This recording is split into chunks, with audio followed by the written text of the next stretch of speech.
Good afternoon, ladies and gentlemen, and we are back with our next panel discussion of the day with the theme of the evolution of music licensing, TV music, trailers, and beyond. Let me first invite our moderator for the session, Mr. Amit Datta. He is the partner from Sai Krishna and Associates. And for the panelists, we have Mr. Atul Churamani. He is the managing director from Turnkey Music and Publishing. And next we have Mr. Anil Lale. He is the General Counsel from Viacom 18 Media. I would request all the delegates to keep posting their questions in the chat box, and we will address selected few questions at the end of the session. Over to you, Mr. Datta. Thank you so much. I'm very pleased to be here in this session. It's a pleasure to have Atul and Anil on board as esteemed panelists. If I know anything about Atul and Anil both, it is that they have a well-rounded, a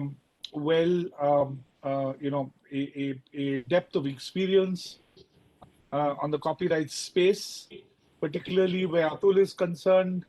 Atul has been, if I understand correctly, Atul, subject to correction, Atul has been a part of the music industry since the late 80s, has worked with international majors and Indian majors, and now runs his independent music publishing business in India. So there's somebody who Atul is embodies somebody who really is perhaps one of the last words on the music business, how it evolved, how it grew.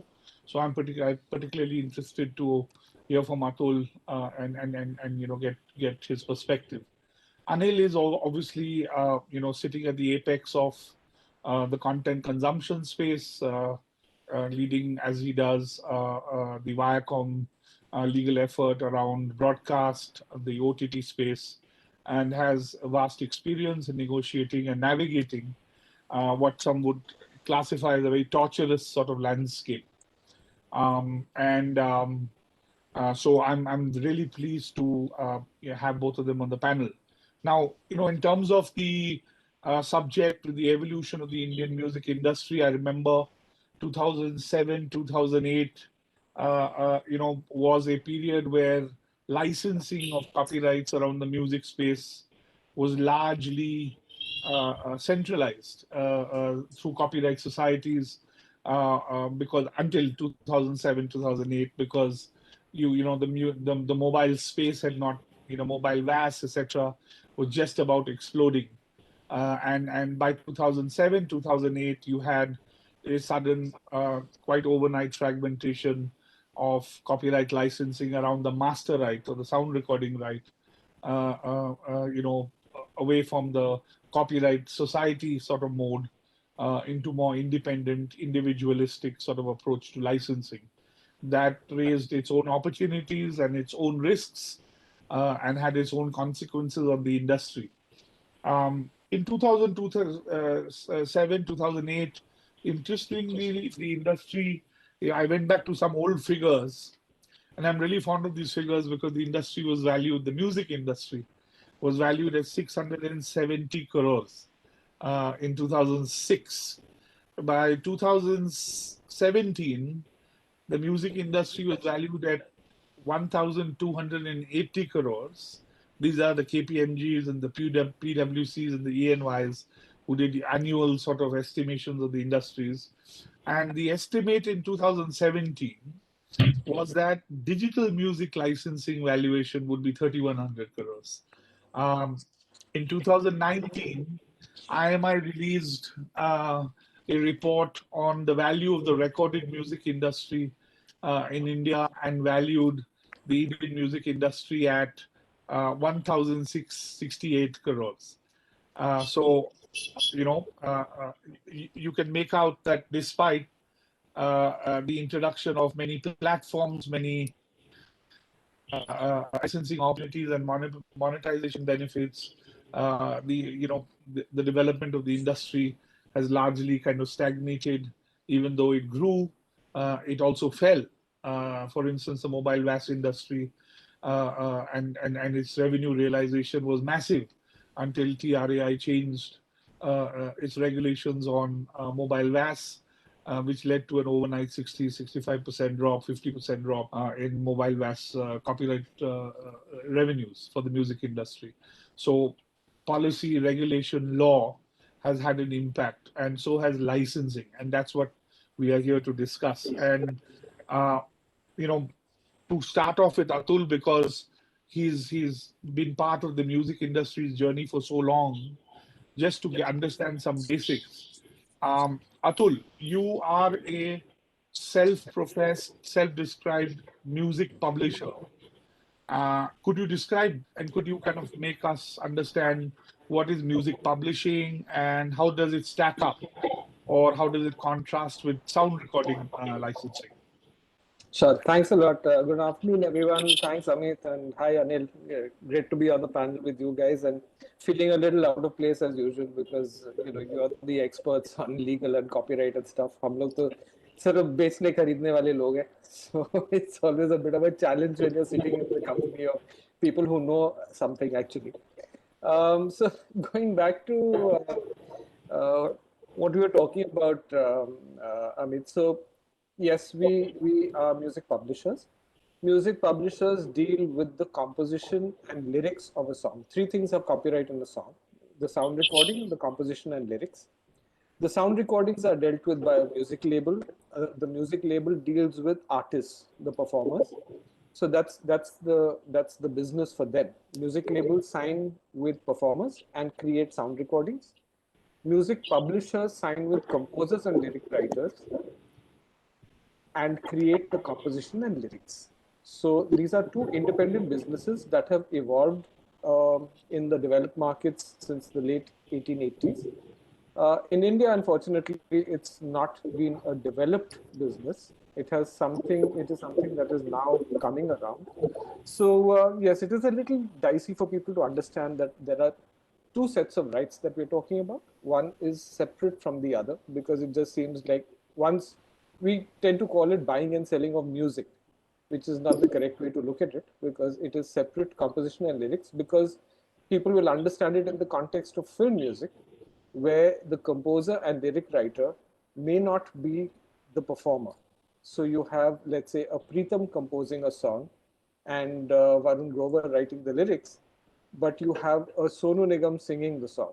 So it is three different identities who all need to get paid for their work. Right. So I think, Atul, when you talk about the music publishing business and you talk about the master rights business, clearly, because of the advent of digital platforms, OTT services, short video services, television usage as well, that has fundamentally changed in terms of format and consumption patterns. I think licensing has become far more involved, far more nuanced. Could you walk us through, some of the changes that you've seen where music licensing on the publishing side is concerned and master rights side is concerned? For instance, a lot is bandied about the sync license business, and a lot of people will argue even today when you're conducting deals with each other as to what's the extent of a sync license. How does the sync license stack up with a mechanical rights or a reproduction license? Why should you have to have two licenses when you've already taken the rights for a master right or a sound recording? Why should you take rights for the underlying works? So could you walk us through some of the licensing terrain very briefly? So the point is that like I said, there are two distinct copyrights in the underlying works and the sound recording. Unfortunately, so we were discussing this earlier also. So the advent of the business in India was with the sound recording owners. So it was the music labels. Look at it. What happened in 1901 was EMI set up its first office outside of England, which was in India, in Calcutta, right? So they set up a sound recording company there. Many years later, Polydor set up the second one. Then came in CBS in 1982 and set up the third one. So, the sound recording companies were making the advent into India, but the music publishers didn't come in. And we had a situation where a lot of international music, and it's all over the internet now, a lot of international music was copied.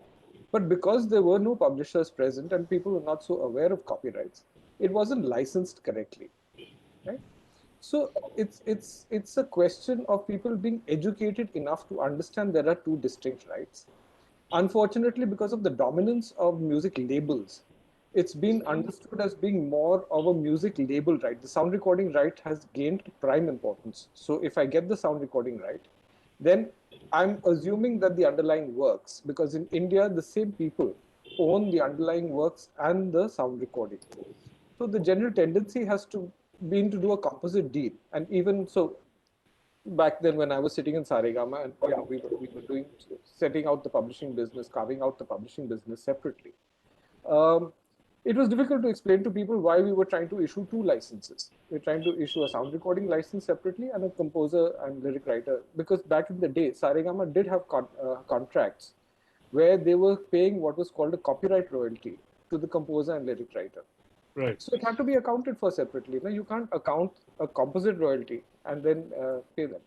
So the challenges are only because we don't distinguish between the owner of the rights and we don't distinguish between the rights themselves. So it is seen as I'm going to a Saregama or a T-Series or a Sony Music and I'm getting all my rights from them. Whereas Right. actually you're asking for two separate rights. Right. So, this brings me to Anil. Anil, you're on the other side of the table, very often locking horns perhaps with Atul here from time to time, I guess. What's your what's your experience of how music licensing has changed? You've sat in the seat where, from a broadcast industry perspective, you had pretty simple licensing processes. You had a single owner, and now you have post the 2012 amendments. You have multiple entities, different rights to clear, different levels of usage to clear. So, what's been your experience and of how it's changed, and what's your view of what's the level of nuance now as compared to maybe say 10 years ago? Yeah, thank you, Amit, and thank you, Atul, for sharing the several years of wisdom with us. When we are sitting in the seat of a broadcaster, things are very different. As in, it is not as simple as looking at rights and entities as separate, rights coming from separate entities and bifurcating these rights completely and paying to different entities. It's not as simple as that, because we also have to look at the evolution as to how this has come to this point. As in earlier, as Atul rightly said, sync rights were licensed in India traditionally by music labels, along with a bundle of rights, including the right to perform, communicate to public, the cinematograph films, program shows, and which has the sound recording synced in it, and also the right to use the underlying lyrics and compositions by way of performances by artists and all contestants in the programs and all those things. So till 2012, this is the way the licensing was being conducted by the music labels, and they used to get their lion's share of the revenue, not share of the revenue. Some of the music labels used to pay it down the stream as well. After 2012 amendment, there has been utter confusion regarding general licensing structures. The music labels do not want to reduce the license fee traditionally commanded by them, but at the same time, they want to carve out what falls in the domain of a PRO or a publisher. Further, they also want astronomical hikes in the fixed license fee every year. So some music labels have kept licensing of lyrics and compositions, while some other labels are trying other models. Like I mean to say that some music labels are only providing the sync license and the right to perform the synced programs to public, while keeping out the license of a lyrics or composition from the licenses that are being granted to us. And some music labels are have come out with a new model where sync rights are being given, but the right to perform the synced or communicate that program to public along with the synced recording is a separate right that needs to be taken from a PRO. But there is no clarity as to where this is going. As in, and at the same time, they still, you know, this kind of a licensing model is not working for the platforms, especially the platforms who have been there since last more than 10 to 12 years, because what rights that we used to get, uh, 1/3 of those rights are being offered, and at the same time, music labels want to command the same license fee or along with a kind of increase every year. So what needs to be licensed by the music label? What needs to be licensed, if at all, by a PRO? And how much money has to go to each person? That is still lacking clarity under the Act itself. So the Copyright Amendment Act, the lack of clarity under that also is not helping in having clarity as far as the licensing regime is concerned. So every music label's approach is different. I mean, some music labels say that we are even eligible to collect the royalties by ourselves, and because we are distributing it down the line to the down the line to the lyricists and composers. Some people take the view that no, that royalty has to be collected by the societies. Except the royalty, everything is ours. We are the owners. We can license everything. Some guys say that no, we have assigned the underlying literary and musical works to the PROs, and the rest of it is what we have. So there is a lot of confusion, permutation, combinations that is happening, because of which it's become a nightmare to even negotiate a music license deal today.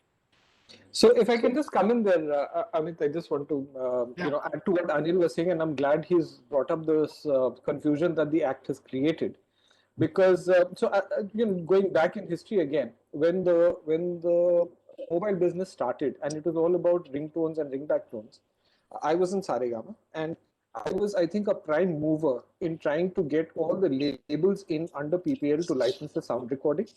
And of course, IPRS licensing the underlying works. Because to me, any law is there to promote business. Any law that doesn't promote business is useless. As far as I'm concerned, we have to make it simple. And I'm a great believer in collectives. So, I stand at, variance with a lot of my colleagues and friends in the industry, because I believe that if you push it under collectives, what happens is that a collective is not required for the major players. T-Series, Saregama, Universal, Sony, etc. They don't need the collective. They can well do their own negotiations and deals, because their catalogs are very valuable. It is meant, collectives are meant to protect the smallest players in the market, to ensure that they get fair value. And I spent many years actually negotiating with Google for YouTube. And I said, I want this conversation to be part of the industry conversation. I don't want it to be a Saregama conversation. And people do say that, listen, you'll get a better rate because you have a catalog. I said, no, we're establishing principles in the industry, and those principles must apply to everyone, so that the smallest players on the content side get the benefit, as well as the users, because you have to simplify it. I've been railing about having a one-stop society that will take care of licensing, so it's not the user's problem whether the money is going to the composer, lyric writer, performer, publisher. He doesn't care. He's got a business of his own to look at. He has to say, my music cost is going to be 100 rupees. You guys split it the way you want to split it. I don't care, right? He doesn't. He needs the music for a certain reason. So I think we need to understand this, that business needs to be done to make it simple. I mean, I sympathize with Anil, and I know what he's saying. From the music label's perspective, I will put up my hand and defend them as well, saying that we've had many instances in the past where music gets consumed, it gets used, and It doesn't get paid for. So I've had numerous cases, and I don't believe in this concept of MGs. I believe in actual usage. So this advance or minimum guarantee that you're talking about, the fact is that we had many people in the digital business coming to us as startups, taking licenses, and then folding up before they paid us. And then the music labels get a bad name because they have licensed it, they've given the content free, and then the film producer or the artist or the composer is crying, saying that hame to kuch nahi mila. So there is a reason for everything to evolve the way it has evolved. And I sympathize with you. I know the animal you're dealing with, but the fact is that they're running a business and they have pressure on their growth numbers, etc., etc. So there is definitely a need for conversations to happen, but more than that, I think the act itself needs to be addressed. The lack of clarity that Anil mentioned, I think, is absolutely bang on. You have to have clarity in that act. Right. But do you think, do you also think licensing practices have contributed to this, let's call them state of affairs, in terms of the prevalence of, as Anil said, the minimum guarantee or the lump sum arrangement, take it all sort of arrangement, in terms of the approach at the outset in India as opposed to international practice. No. So I will disagree with you over there, Amit. So, I had a conversation with Spotify way before they launched, right? And trying to understand the business model because we didn't. Right. I thought it was a flawed business model then. I think it's a flawed business model today because you're giving away someone else's content for free. You're getting people onto a platform. Right. Forget the fact that you will get a valuation, you'll become a valuable company, blah blah blah blah blah. But the point is that how do you know how many people are going to end up paying you? How do you know how much advertising revenue you're going to get? Right. So that is a simple flawed premise of giving away the music free before you earn a rupee. Right.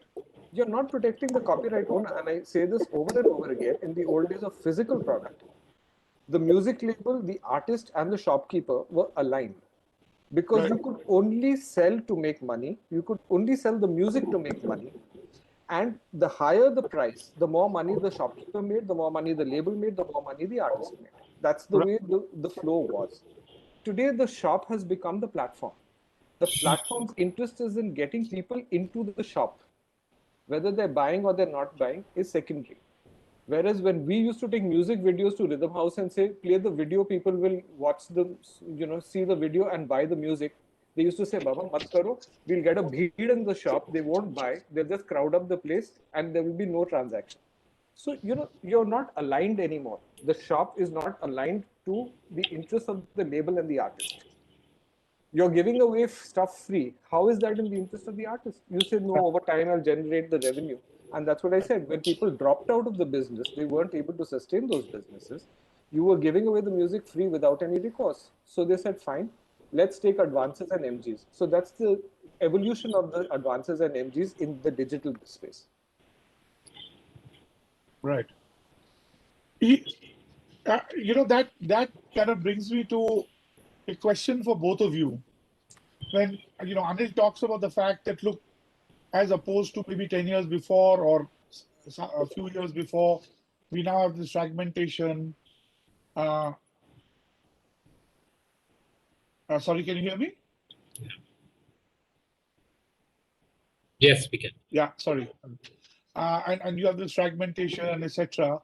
And what was, largely simplistic or simply addressed in terms of a transaction has now become so fragmented and nuanced it's resulted in, a differing set of valuations, which say Anil's client doesn't see a basis for, etc. And that's led to a whole lot of complication.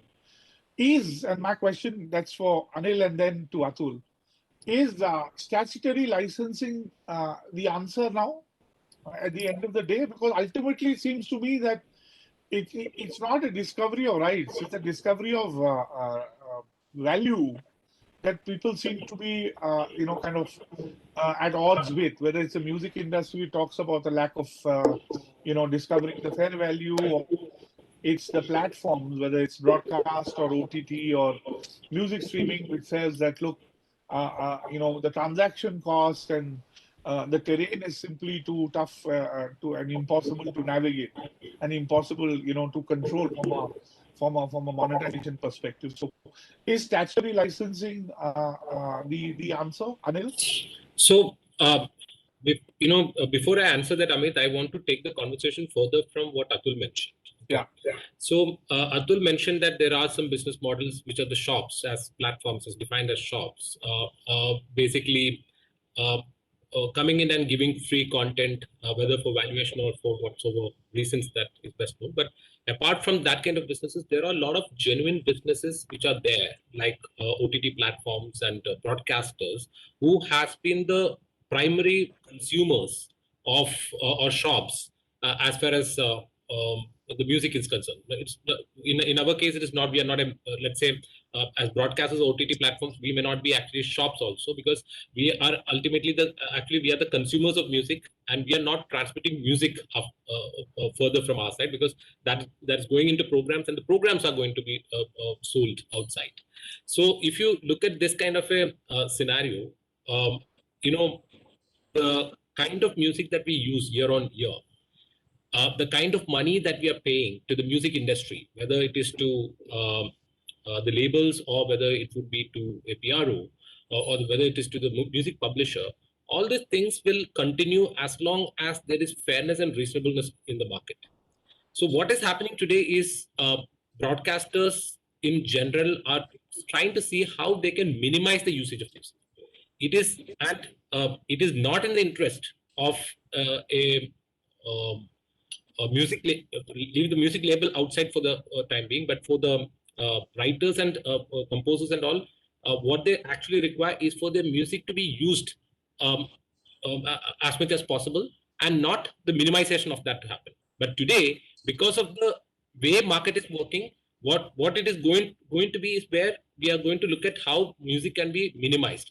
You would already see that if you look at OTT platforms, the music usage, as what you see on the television channel, when it goes onto the OTT platform, we remove the music. We are actually removing the music, and we are replacing it with maybe stock music or something like that. This is happening because of the monopolistic practices that is prevalent in the market today. So, for example, if we do not want to renew a music deal with one of the music labels today as a platform, what happens is that we already have a vast library sitting on our site where we have synced the music, and that vast library, we cannot replace the music, or we cannot remove that music overnight. So if we go to a label today and say that, okay, we only want a license for what we have synced in the past to continue communicating it to public, that is not something any music label today will give us. They will not grant us a license like that. What they will say is that we will only grant that license to you if you take a sync license for the current year also, where you continue to sync our music in your programs. And the valuation is completely different. For the library content and for the new sync, the valuation is completely different. And there is no choice that is given to the broadcasters today, or the platforms today, to choose what they want to do. If they want to continue using this, it's like a ransom, and it's like a vicious cycle that we are facing today. So something like this to stop. And also the valuation or the monies that are being asked from the broadcasters or the platforms. Also, what is the is there any kind of criteria that is applied to it? Even if you're asking for a kind of logic to what is happening today, that it is even difficult to ascertain that logic also, as to what will be the logic of the rise. What is the logic of asking the same amount of money, when you used to give us 4 different rights, and you are giving 2 rights only out of that, 50% of the rights, or 1/3 of the rights. What is the logic of asking for the same amount of money? There's no logic, there's no conversation there. The only logic is that last year you paid this much, this is the amount of increase we want this year. So the only conversation that happens is around that increase. There is nothing else. And another thing is that for the purpose of reporting, or even for a purpose of for us to understand how much music is used and all, a proper cue sheet system, the proper metadata system, that also is not in existence today. We have been trying to create a cue sheet system and a metadata system, and we have been trying to get the same from labels, but everyone uses different formats, different kind of metadata. So it is very difficult to create a uniform format for the whole thing, without which we are even unable to look upon our own usage and understand how much actual usage is happening. So the market intelligence is also a difficult situation today, which also is leading to some of these issues. But that aside, coming back to the same conversation, so how do we bring reasonableness into this whole thing? The only way I see is if there is some kind of a statutory intervention here in the form of 31D, but not the 31D that we are seeing today. The 31D we are seeing today is far removed from reality of business today, and when I say far removed from reality of business today, is because the 31D as it stands today is was good enough or is good enough for radio broadcasting, where music is played back to back. But if the same thing is applied to broadcasting, the broadcasting everyone needs to understand. Or broadcasting, everyone needs to understand that the plots and the storylines change overnight. That is the kind of volatility we work on. And here you are required to give a 5 days advance notice and pay money in advance. And the notice also you have to even look at and set out the name and address of the performers also. And when we don't even have a metadata system or a central database where we don't even know who the performers, I mean, apart from the main performers are, how do we even prepare a notice like that? I mean, it is absolutely an absurd way of looking at 31D. And apart from all these things, 31D now, even though the intent of the legislature was to include internet broadcasting because of oversight in drafting, that has not happened. Internet is completely carved out. Now, if internet is carved out, broadcasting today is not anymore a traditional platform. It is a very wide platform where our broadcasted channels, let's say take any channel that is broadcasted, not only goes to a DTH and cable operator, it goes to a OTT platform also. It may be streamed over a telecom platform also. So internet, IPTV, everything is part and parcel of broadcasting in its traditional sense also.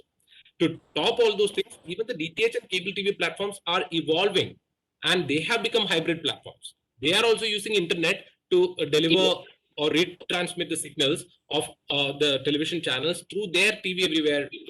These things like Airtel Extreme and all you have seen. To top that, now telecoms have come into the whole fray, like Jio, Vodafone, Airtel. Everyone is there, and they are also making a huge play through the telecom wall garden interfaces, which also is supported by internet.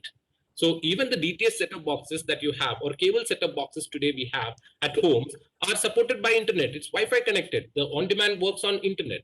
So to top all these things, it also you also need to remember that there are new things like offline viewing, network DVR. These are all part and parcel of broadcasting itself. And I'm not even getting into the space of an OTT player like a Netflix or even Voot or Hotstar and all, where on demand is the new reality. That I mean, you're going down an interesting path because that naturally follows, because as you innovate services and offerings, the rights you need to clear obviously change. And when your rights change, when the rights you need to clear change, limited downloads, the sync royalties, the performance royalties, the mechanical or distribution or reproduction royalties, etc. When you need to, Anil, as he initially kind of suggested, it seemed very scorched earth to me. I'm sorry to use maybe a overly harsh term, but it seems that if the suggestion is that the usage of music is going to cease tomorrow, if these valuations aren't adjusted or become reasonable from a broadcast perspective or a platform perspective, aren't you worried as a music publisher? Okay, so I'll just touch on again the historical aspect of what Anil was talking about. So Anil, just for your information, back in around 2000, the year 2000, 2001, when PPL was getting a little more active, IPRS were getting a little more active, and they were recognized societies that were looking to license the television networks. It wasn't possible. No television network wanted to take licenses. So for many years, TV actually used music and didn't pay. And even today, there are plenty of networks, plenty of standalone television stations that don't have licenses and are playing music. Yes. So even in the south, when you go, I mean, Simca was set up simply because they were not part of PPL, IPRS, and they were trying to do their own deals. And there were many major players over there who then didn't pay and who still are not paying. So it's the same story as the OTT story I was talking about, where the alignment is not there between the users and the content owners. But anyway, having said that, yes, the other thing you have to remember is that despite the digital era, there are no new copyrights that have emerged. So the rights remain the same. The platforms have changed. And to your point about broadcast versus internet, so there is the interactive element, which technically is not a broadcast.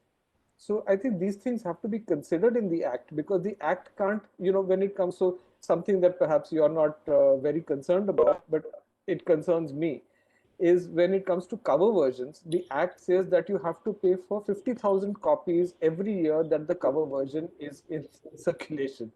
That doesn't make any sense for the digital business. So you can't write an act that is catering to a format that existed then. And Yeah. even at the rules meeting, there is something about, when it's played in a cinema hall, but the act does not define a cinema hall. So, if I if I put on YouTube, you remember the video parlors that used to happen at one point of time. So is a video parlor the equivalent of a cinema hall? I don't know. So, it comes back to the act and how the act addresses how the formats have been moving, and is an act that is for the future. It's not for the past. I mean, you can't be talking about 50,000 copies. Anyway, as to Anil's point about statutory licensing, statutory licensing is not a bad thing at all if there is fair value. The problem is arriving at that fair value. So as I was saying, if I've got 100 rupees from the broadcasters last year, my boss is putting pressure on me to make it 150 this year. मैं किसके पास जाऊंगा? Anil के पास ही जाऊंगा ना, saying please increase it. And he's going to turn around and say, listen, I haven't recovered the MG that I gave you last year. It's only coming to 75. It's not even coming to 100. So I can't pay you more than 75. So that's the problem, to arrive at that fair value of music. And we have to remember that societies are good for performing rights and mechanical rights. And I firmly believe statutory licensing should encompass performing and mechanical. The problem is the sync right. And, Anil sitting bang in the middle of that, because as a broadcast, as an audiovisual medium, it's the sync right. And the sync right, again, if my understanding is correct, in a lot of what is called minor sync, when it's going in television programs in the background and stuff like that, that sync right is not seen as a sync right that you would look for when you're doing, let's say, television commercial for an individual product. So at that time, it makes sense to turn around and say, listen, I'm licensing the sync to you for 1 year for this commercial, because the product is going to change that commercial next year anyway, right? So it's a 1-year license that they seek, or a 2-year license that they seek. And it is specifically for that sync. So that sync is not a general sync, as we call on, let's say the television channels, which are using it more in the nature of background. So it's necessary, I think, to even differentiate that, because that's how you'll be able to arrive at fair value all around. So for the uninitiated, say you have a reality show and you have a performance of music in a studio and the show is recorded. Is a sync license applied generally there? See, unfortunately, that's what's happened now with digital, especially, right? When especially in the era of the pandemic, when online concerts started coming up. So the major problem again has become the sync right. Right. So in digital, that's something that's an animal that has cropped up. Right.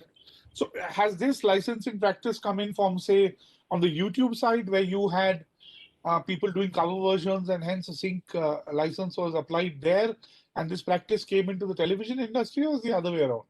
No, you see that the thing with platforms like YouTube is that there's a lot of user-generated content there, and as publishers, publishers don't normally strike down a cover as long as it's not being monetized. So you have a lot of fantastic covers out there, but people haven't even sought licenses to to commercially exploit those covers, which should be the case. So as turnkey, and I'm sorry, I shouldn't be doing this, but we are trying to get the international publishers we represent to say, listen, guys, let's go out and get the music consumed, because that's what the business is about. Let's do creative things. We're doing this thing with Jim Beam, where there are a series of online concerts using the music. And it's a challenge for even people like us sitting in the business who know, the publishers personally, etc., to get clearance of rights because of the sync. Right. So there is an issue, and I completely empathize with Anil and what he's, having to go through. So I have just one point to make here. Sure. Is that, what I was trying to say earlier is that it is not just the issue of a platform. It is actually ultimately the issue of a writer or a composer as well. Because if there is no reasonable practice or a person to mediate. Like you said that if a boss requires a person in a music company to get an increase, and that is the way music company has been working. All music companies have been working in that manner only, because they are coming and saying that this is my target and I have to achieve this.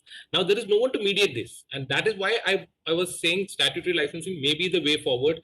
And yes, the future technologies may also have to be included in the law as well, which is not there today. But at the end, who is going to benefit is not only the television platform or a OTT platform, but also the music composers and lyricists, because this will promote usage.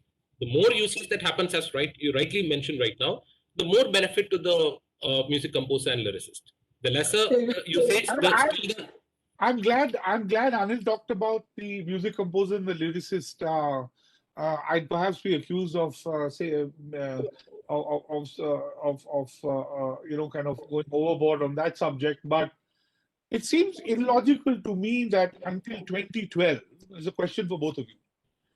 The stand across the board was that there is a subsumation of the underlying rights into a film or a sound recording, and hence one payment is required, which effectively meant that the songwriter or the lyricist was persona non grata.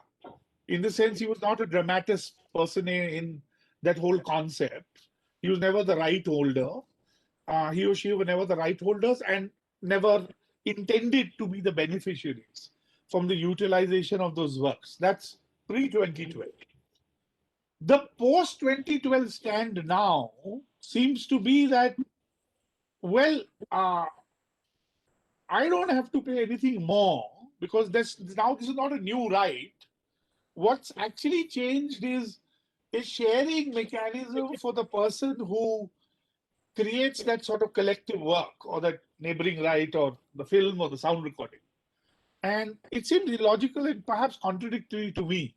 If somebody didn't have rights before and those rights were never a part of those works, the position now doesn't seem to kind of stack up with what the position prior to 2012 was. Atul, I'd like your views on this in terms of this whole approach as to, it's good to talk about the benefit flowing to creators, but when the benefit has to flow, somehow that benefit seems to be trapped in legalese and technical obstacles. So that's okay. So let's look at it in a completely different way. Okay, so the people who have been accused of not recognizing and paying composers and writers or not bothering about them really were the copyright owners themselves. So the music labels who were the publishers were not bothered about composer, writer, and were not agreeing to them being paid. However, every single label that we talk about was a member directly or indirectly of the PRS in the UK, for example. Yes. Over there, 50% of whatever revenues flowed in were being paid directly by the society, either to the IPRS or to people who are direct members themselves. There was no problem. Why? Because it's accepted that there is a law there which says that 50% of the performing right goes to the music publishers, to the publishers, and 50% goes to the writers. So, idhar kya problem tha? So, in 1992, right, they had agreed with the IPRS. The same music labels had agreed with the IPRS that under an MOU, they would be paying 94, I think it was. They'd be paying composers and writers the performing 50% of the performing fee, right? It's in the construct of the way the film producers had assigned the rights to the labels that there was a problem, right? Where they said that everything is assigned to you. People were not members of the society. So the music labels were the copyright owners and entitled to keep 100% was the argument. But under the same contracts, they were paying the 50% via the societies outside India. So the fact is that they have been paying. If you have not structured it correctly over here, if the law is not addressing it correctly, right, don't blame the businessman for trying to make money. And, I come back to Anil's point where he's agitated because the music labels are asking for money. But similarly, I think in his business, the broadcasters are also being given targets every year. And you're looking at bottom line, which is why you're saying that, listen, I can't afford to pay for music, so reduce the cost of music. It's a business. We have to understand that. And yes, we do sit on different sides of the table. So everyone is looking out for their own interests, but he raised the correct point. So where is that mediating platform? We used to have a copyright board, which was the correct place to go to. So there's a tribunal that says, fine, you guys can't come to an agreement. 10 saal ho gaya, 15 saal ho gaya, you've been fighting with each other. So instead of going to court, okay, let's arrive at a solution. And I think that's what the IPAB tried to do. The good thing about the IPAB ruling was it very clearly demarcated the composer-writer's right to royalty and the fact that IPRs needed to be paid. I think that was a big first step. Anil, any views? Yeah, partly I agree with what Atul said. As in, I think a lot of lack of clarity in the copyright laws in India is also to be blamed for why the money is still not reaching the composers and lyricists. There is that lacuna. If it is cleared up and an overhaul of the Copyright Amendment Act is done, I think a lot of these issues can be resolved as on today. Prior to 2012, yes, the 1977 judgment had created that this thing that whatever the rights are there, which is those are underlying literary musical works, those rights are subsumed when a composer or when a soundtrack or sound recording is being communicated to public. And likewise, even when a cinematograph film under 17B is produced at the instance of a producer, even the underlying literary and musical works, the ownership transfers to them. Now, the ownership question has been put to rest by the new proviso under Section 17. So that is there, but again, what is to be paid, who it is to be paid by, how it is to be paid, all those things are still up in the air. Even if you look at the Copyright Amendment Act. If you look at Section 18, it says there is a royalty that is to be paid to the authors, which is to be equally shared with the owner or the assignee of the copyright. Under 19, if you look at, it says, it talks about the agreement that the assignment agreement has to state what the royalty has to be and the consideration to be paid to the author.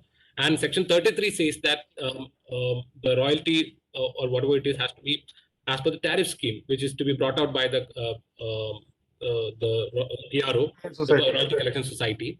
Again, under Section 19, it says that there will be an equal, there will be a share of the consideration and royalties. So, what is to be shared? How that share is to be determined? No one has any clue even today. I'll just jump in over there one second. So there's a very interesting thing. So when the act was actually out in 2012, everyone now you've unleashed both, Anil. Only law firms are making money out of this. So in fact, giving interpretation. You'll be surprised. You want, you'll get. You just have to change the law firm. You can change interpretation. I want to point out that the viability of in-house counsel also depends on what the law firm do. Yeah.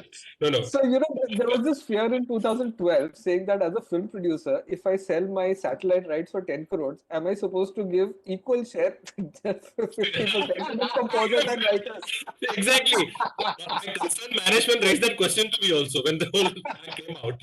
So there's one slight problem with the act. वो equitable share की जगह उन्होंने equal share लिख दिया. So nothing is by contract. It is by law, 50%.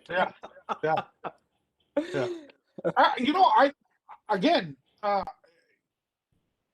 You have a system that's international that works on tariffs created by a PRS or an ASCAP BMI. Your international contracts and your inbound, outbound syndication, licensing, Anil, will clearly say that royalties for performance are to be paid to the local copyright society, whether it's going to the US or coming into India.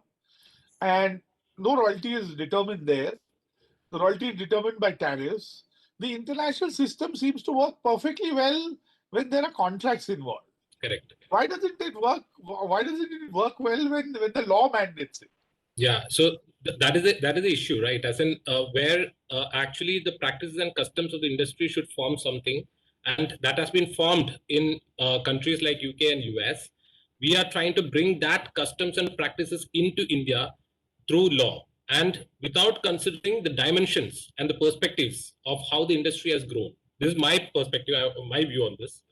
Well, you know, I was And- told very early on in my career by a judge once of the Delhi High Court, who retired as a Supreme Court judge, that you know, you shouldn't be greedy while asking for money for authors and composers, because all they want is fame. And I think, you know, that from a cultural mindset in India, we seem to have accepted that author and songwriters really don't Absolutely. deserve to be paid, because we had 70 years to bring in so-called industry practices, but we decided not to bring it No, because no. the So, law did not require it. Amit, let me complete what I was saying. So basically, what I was trying to say is not that law should not be there. What I was trying to say is that when a law is being brought in, you have to look at and understand the dimensions. If you're bringing from dimension B some customs and practices and try to implement it into dimension A, when I'm talking about dimensions, here the evolution has happened where the music was a corollary of films, wherein in other countries, music has a standalone individual recognition itself because it is made first and then synced into films. Music publishers are the main guys who drive there everything. Here, music publishers were not even there when the music industry evolved. So Right. a place like this, when you try and bring something, the dimension from a different country and apply it here, we need to be more careful because people need to understand when by a bare reading of law itself, people need to understand exactly what the law means. And it is absolutely right. What is owed to the authors and composers needs to be paid. No platform should shy away from paying that. I'm completely on board with that principle. But how it is to be paid, what needs to be paid, all these things need to be crystal clear. And instead of leaving it vague. And secondly, So, Anil, one more point. Sorry, I mean, one more point I want to make is that if law can regulate what a TV channel, how much money a TV channel can be sold to the ultimate subscriber, to the DPOs, all those things are regulated in India. It's a highly regulated framework which is there existing in media, at least in broadcasting. So why not have a regulation to bring in fair, reasonable, and non-discriminatory practices in music licensing as well? This ultimately will help in actually increasing the music usage and help the music composers and lyricists get more money than what is actually happening with the music labels. Because right now also royalty will be paid according to what the usage is. Money is paid to the music labels with no regard to what the usage is. That is what is happening today. So who is ultimately the winner? Is it the PRO? No. Is it the broadcaster? No. It is only the music label who is the winner in this whole game right now. Because there is no proper statutory intervention in the whole thing.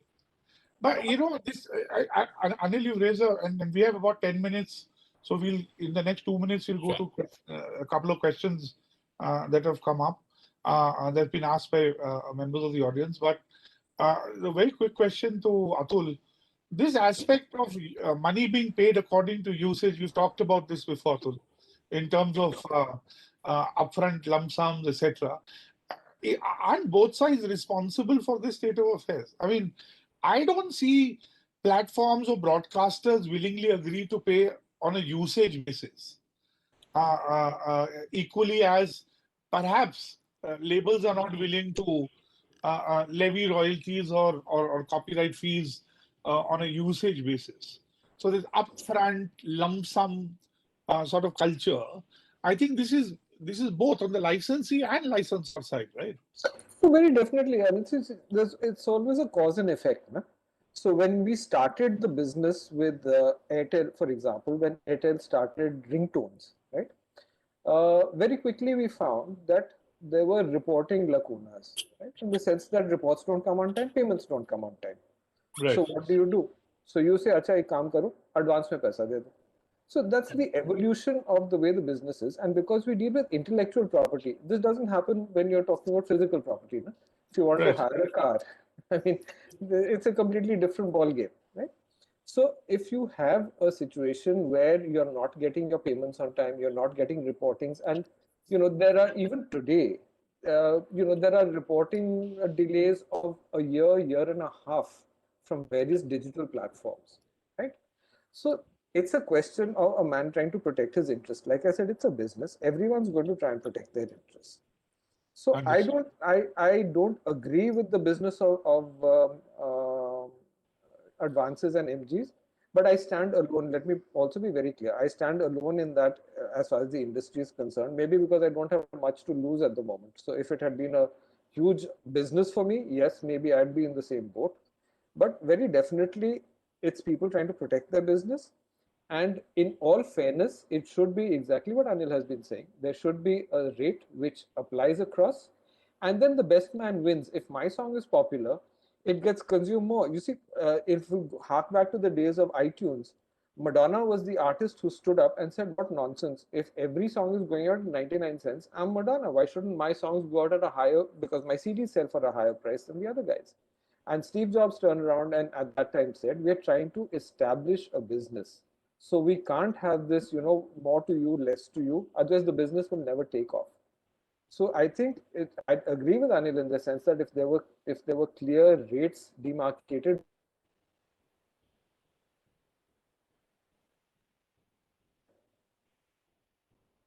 Right. So we have time for two questions which have been asked. First question to Anil. Anil, what changes in the copyright law are required according to you to strike a balance between incentivizing creators and maximizing public access to copyrighted works? So as I already touched upon, first clarity as to how much is to be paid, to whom it is to be paid, how it is to be paid. That complete clarity needs to emerge by changes in section 19 and 33 and all those things, all the sections. And secondly, there needs to be a proper statutory licensing regime which sets out the rates. Even I'm saying that it also protects the business in the way where it only stands as a second tier mechanism, where if someone is acting unreasonable, then the public, the access of the platforms to that music is still not taken away, because the regime is still there. So it is a fallback mechanism. That fallback strong mechanism, if it is there, reasonableness will automatically set in, and the usage will automatically increase, which means more revenue to the creators, and at the same time, public has access to other music as well. So that reasonableness to be brought into this whole industry by way of efficient law is, in my view, the most important thing that I would like to see in the Copyright Amendment Act. Perfect. Atul, any additional views on that? no, I agree with, so it's a question of arriving at the correct price. I mean, we've been having this battle with radio as an industry where it was 2% of top line revenue. I mean, 3,300 crores advertising to radio and 60 crores for music, where music is the only thing that they're playing. So, I mean, you have to look at the fairness of all that. And the second question we have is this for Atul. The subscriber base of music streaming is very low in India. What regulatory changes and initiatives from the government are required to increase this sort of subscriber base or paying sort of pool? Uh, Look, it's a business, so it's very difficult to try and force a business to do something where they will get subscribers, etc. The reason why people supported the OTT streaming platforms when it came to music was that they were going to knock piracy, because piracy was a huge bugbear and it has to a great extent. So, while I rail against the business model, etc., we have to be thankful for the fact that they've converted a lot of people who were on pirate sites coming into. It's the same principle, because you're getting the music free and you're probably getting better curation, etc., on the platforms. So there's a reason for people to come to you. I don't think that can be regulated in the sense you can't force people to take subscriptions, right? So you have to engage on a business to business level and create your own business models. One of the things that I've always said is that on the OTT platforms, my subscription entitles me to listen to everything. Okay, so there are, pick a number, 50 to 500 million songs on a platform. Now, if my interest is Indian classical music, why does my subscription allow me to listen to American hip hop in the same subscription, right? So you can start bucketing interests. You can start making, you can have situations where catalog is part of your subscription. New releases have to be paid for separately. There are many other models that you can discuss, to try and enhance revenues. but I don't think government regulation is required. Anil, streaming and 31D? Streaming, again, look, I am talking about government regulation only as a matter of making or creating a reasonable and non-discriminatory pricing mechanism, and for nothing else. Whether it is to be offered to the consumers or not is a different choice altogether. But as Atul said, there are a lot of things that can be achieved if there are fair negotiations. Like there can be, it's all the platforms are AI-based platforms today. So according to the interest of the people, if you have to limit their choices, thereby regulating the license fee, all those things can be looked upon. But at the same time, for this kind of a negotiation to happen today, we need to come to that. The last point being the, having a reasonable mechanism or mechanism to ensure reasonability, fairness and non-discriminatory practices as far as music license is concerned. And also the attendant risk that price regulation may travel with television content from the broadcast side to the OTT space. That risk as well, that statutory license has to be looked at in that perspective as well, right? Not really. Here we are not looking at something where we are saying that, like in the television, it has to be offered at this price or something like that. It is only to bring in as a mechanism where negotiations fail. So we are only talking about people or a mechanism which is a semi-regulation in that, or a light touch regulation, if I may say so. Not like the hard-coded regulation that we see on the television front.